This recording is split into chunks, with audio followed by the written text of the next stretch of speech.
Hi everyone. सो बिना time waste किए हम लेक्चर स्टार्ट करते हैं। So in this lecture we will discuss about the explanation of fund in different context. यानी कि फंड जो होता है उसको अलग अलग तरीके से समझते हैं। फंड जो होता है हमारी कंपनी में, बिजनेस में, हम उसको एज अ कैश भी रखते हैं, एज अ और रिसोर्सेज भी रखते हैं, एज अ वर्किंग कैपिटल भी रखते हैं। सो बेटा फंड जो होता है, जो फंड फंड फ्लो स्टेटमेंट हम पढ़ रहे हैं, ये जो फंड का मीनिंग है इसका क्या मतलब होता है बेटा। फंड एक फाइनेंशियल टर्म है जिसका अलग अलग सिचुएशन में अलग मतलब होता है। किसी भी बिजनेस या ऑर्गेनाइजेशन के लिए फंड का सिर्फ एक मतलब नहीं होता, बल्कि उसके अलग अलग टाइप्स होते हैं। हम फंड को मेन थ्री कैटेगरीज में पढ़ते हैं: fund as a cash, fund as a और resources and fund as working capital.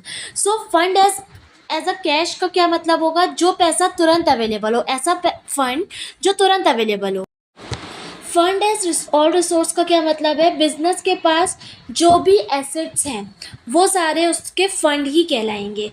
Fund as a working capital का मतलब है रोजाना काम करने के लिए जो पैसा बचता है। इसको हम एक डिटेल में समझेंगे। तो स्टार्ट करते हैं इसको डिटेल में समझने के लिए। लेकिन हर बिजनेस अपनी ज़रूरत के हिसाब से बेटा फंड का यूज़ और मीनिंग समझता है। अब हम इन तीनों को डिटेल में समझेंगे। सो सबसे पहला है हमारा fund as a cash. Fund as a cash का क्या मतलब है बेटा? पैसा या फिर नगद रकम जिसको हम बोलते हैं। जब हम फंड का मतलब कैश से लेते हैं तो इसका मतलब होता है वो पैसा जो तुरंत अवेलेबल हो हमारे लिए, चाहे वो हाथ में हो हमारे, चाहे वो बैंक में हो हमारे। इसका एक एग्जांपल ले लेते हैं हम। अगर एक कंपनी के बैंक अकाउंट में 1 लाख रुपीज़ हैं तो ये उसका कैश फंड है जो सैलरी, बिल्स और खर्चे के लिए यूज हो सकता है। अब हम नेक्स्ट समझते हैं fund as all resources.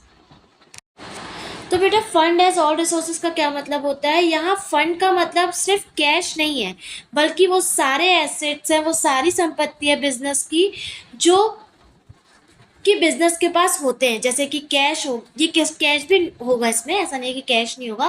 Cash हो गया, जो भी इन्वेस्टमेंट है, स्टॉक हो गया, मशीनरी, बिल्डिंग और अकाउंट्स रिसीवेबल जो होते हैं, वो सारे ही क्या कहलाएंगे? हमारे फंड कहलाएंगे। एक एग्जांपल के साथ समझते हैं बेटा इसको। एक कंपनी के पास 50,000 कैश है, 1,50,000 की मशीनरी है, कुछ 75,000 का स्टॉक है, 25,000 अराउंड ऐसा है जो कि कस्टमर से मिलना बाकी है। ये सब मिलाकर टोटल फंड यानी ऑल रिसोर्सेज कहलाता है, एज अ फंड कहलाता है। The third one is our fund as working capital, यानी रोजाना काम के लिए जो फंड यूज होता है। अब वर्किंग कैपिटल वो पैसा होता है जो डेली बिजनेस ऑपरेशंस चलाने के लिए अवेलेबल होता है। अब वर्किंग कैपिटल निकालते कैसे हैं बेटा?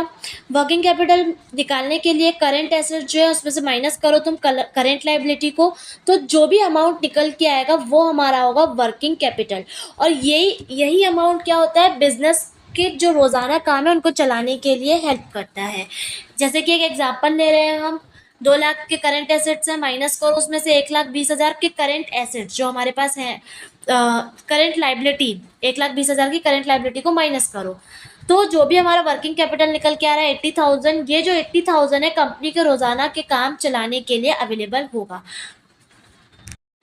अब इसको एज अ कंक्लूजन अगर हम देखें तो फंड एज कैश यानी कि एक ऐसा फंड या फिर एक ऐसा कैश जो हमें तुरंत अवेलेबल हो।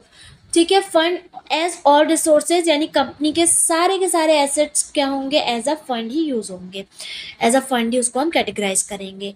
फंड एज वर्किंग कैपिटल का क्या मतलब है? शॉर्ट टर्म लाइबिलिटीज निकालने के बाद जो पैसा बचता है that is called the working capital.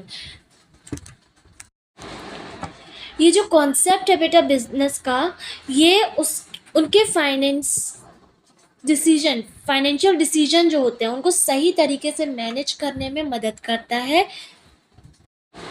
Okay students, तो आज हमने फंड के अलग अलग मीनिंग को समझा। कैश, फंड और रिसोर्सेज और वर्किंग कैपिटल। ये कॉन्सेप्ट बिजनेस और फाइनेंस में बहुत इंपॉर्टेंट है। अगर आपको कोई भी डाउट हो कमेंट करके ज़रूर पूछिए, मैं आपके सभी डाउट सॉल्व करने का ट्राई करूँगी। और अगर ये वीडियो आपको हेल्पफुल लगे so like, comment and subscribe भी कर सकते हो आप। नेक्स्ट वीडियो में हम फंड फ्लो स्टेटमेंट के और इम्पोर्टेंट कॉन्सेप्ट को समझेंगे। एंड अभी के लिए tata bye bye, happy learning with me.